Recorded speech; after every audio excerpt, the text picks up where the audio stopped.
I have a few other stories to tell about lies that were told on me when I was working in customer service. So, the first one I'm going to tell is from the same place, from the same jewelry store. That store is not there, by the way, anymore. So, anyway, this man came into the store and he needed to have some jewelry serviced. And we send the jewelry out for repair. And he kind of starts bickering with me about the date that he would get it back. There's not much that I could do because there was just a regular turnaround time, and people could pay a rush fee if they want to get it back a little bit earlier. However, even that had its limits. So that was the big sticking point, was when he was going to get it back. So anyway, it went back and forth, back and forth. Um, I was calm the whole time. I got a little frustrated, but I never lost my cool. Then we came to the end of the transaction where, I had gotten through it. I had written up his ticket. I had given him his ticket. I felt like I explained everything that I could explain, and he was still trying to argue about getting it back. I mean, he's like, okay, so I'm going to get it back on this date, right? And at this point, I had given him a ticket with a date. So I just walked away. I walked in the back, and I think I must have been the only sales associate on the floor at that point. So anyway, I just walked to the back, and in the back there was a closed circuit surveillance system and a TV monitor. So I just kind of watched him, and then he left the store and stood right outside the store in the mall, in the hallway. And at some point, I came back out. I don't remember why. I don't know if another customer came in, but I came back out, and this man was on the phone with customer service to the mall, or to the store where I was working, to the headquarters of the company. And he's sitting here, and he's and he had two children with him. And what I heard him say was, yeah, I got my kids here with me. And that's really upsetting to me, because at no point was I ever a threat to his children. I never acknowledged his children. I did not talk to his children. I mean, I was aware that they're there, because they're there, but I had no communication with them at all. And so I'm just my gosh, what was he telling these customer service people, by saying, yeah, and I got my kids here with me. I never raised my voice. I never did anything. There were times when I may have been a little bit stern because I had to, because he was acting like he couldn't understand. But yeah, he was a bit much. So that was a different time that that someone just made up a complete story about me while I was at work.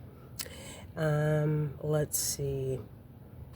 Another time, this man came in, again, wanting to get jewelry serviced. This jewelry company sold warranties, and he did not bring in the warranty paperwork. He did not bring in a receipt. He asked me if I could look up his information. So I did that. So this computer, now let's see, this happened probably around 2011 or 2012, but the computer system was from the 80s. So if you've ever seen the movie War Games or Jumping Jack Flash, that's what the computer was like. So you really had to concentrate when you were looking up information.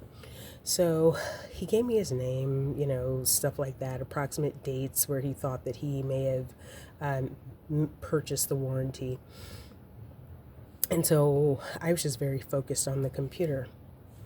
Anyway, I got through it.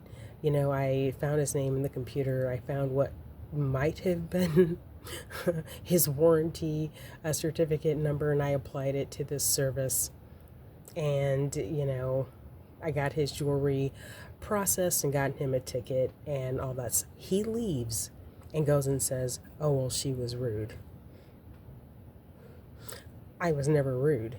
at all. I mean, I was just, very focused on the computer, like concentrating, trying to help this man. And I did help this man, like I resolved his issue. And then this got to the district manager. And then the district manager says, I got like written up. And I said, well, I was just trying to help him. I was just very focused on what I was doing, just trying to find this man's information. And then the district manager says, well, it's a matter of the perception. Anyway, I quit. And on the write-up thing, I just wrote, I did nothing wrong. I tried to help the customer. I tried to serve the customer. So I quit. And I believe that I quit in the write-up. That was that. So, and then I go and I worked actually at a different jewelry company for a while in a different shopping mall. And this woman comes in with her two daughters and she's just like shopping around. So I help the lady and she makes a selection. I ring her up and she goes on her way. She writes a complaint and she goes, well, she asked me what I was shopping for. I guess she's not used to a black woman just buying something nice for herself.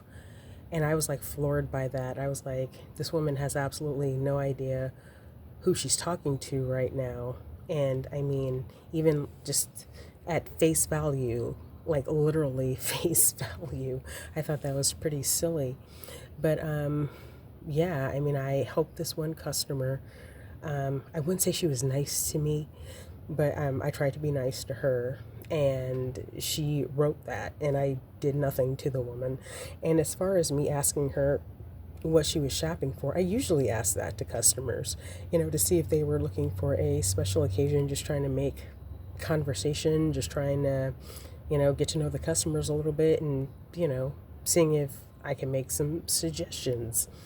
But she found that to be offensive, and then she went and called customer service and, said, oh my God, she was so mean to me. But anyway, this is why, this is where I really found out how bad people lie and how easy it is for people to lie and how spiteful people can be about lies. So, and there are other stories, but those are like the most like blatant. Yeah, I just learned a lot about how much people lie just from working in customer service.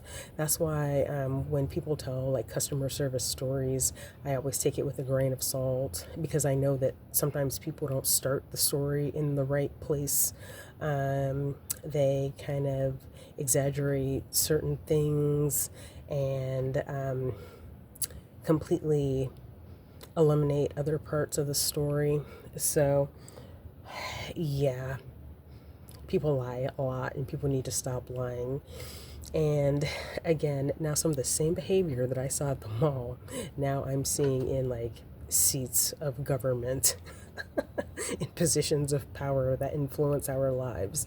So, it's just kind of disconcerting. And meanwhile, people like to say, oh, yeah, this is a Christian nation. And they're worried about all the wrong things. I mean, they don't seem to be worried at all about the complete lack of integrity that so many people have. So, yeah, there's that. Here's a bonus story about a liar. But this is a different kind of a story. Now, again, this is at the jewelry store. This is the first store that I mentioned where I was working at, where, I had all these people lying on me. This one man comes in. He says that he is shopping for an engagement ring. Wonderful. So I show this man some rings. He selects one. He says that he is going to come back and buy this ring. The ring was higher end for that store. This was like a chain store in the mall. So like a ring that was like $7,000 to like $10,000. That was like high end for that store. So, and it was in that range. So let's just say it was like an $8,000 ring. Like everything he picked out was like an $8,000 ring. And then with like taxes and warranty, maybe then it like went to like $10,000, but I don't really remember. But let's just say 8,000. So he's like, okay, yeah, I'm going to come back. I'm going to get that. I think he said he was going to get like a cashier's check or something. He said it was a weekday night. He said, I will be back on Thursday night. Anyway, I'm like, oh, yay, great. This guy is going to be back to get this ring. I had like a phone number for him. And then that night comes, like a Thursday night or something like that. Didn't hear from him. Called him, didn't hear from him. So anyway, he was just basically wasting my time. And now here's the thing. Really, I am a good customer service agent, and I'm a good salesperson. I think that he enjoyed the attention that I gave him, and so he just, took it all in, and he just took the lie as far as it could possibly go, and then he just had to disappear because he didn't have the money, probably didn't have the fiance, whatever. But yeah, he couldn't just say, hey, I'm going to keep looking, or no, this isn't what I'm looking for, whatever, because people did that all the time. People came in and looked all the time and didn't buy anything. I mean, there were way more people that looked and shopped around than people that bought. So it would not have been a big deal. But he just really, I think, enjoyed the attention. Maybe I made him feel really important, probably. And I think that he just really liked that. And anyway, when it came down to it, he did not show up for whatever reason. And, I did call him, and he, didn't answer. So anyway, that was another lie. So yeah, people need to stop lying and try and be led by the spirit of truth. Thank you. Bye.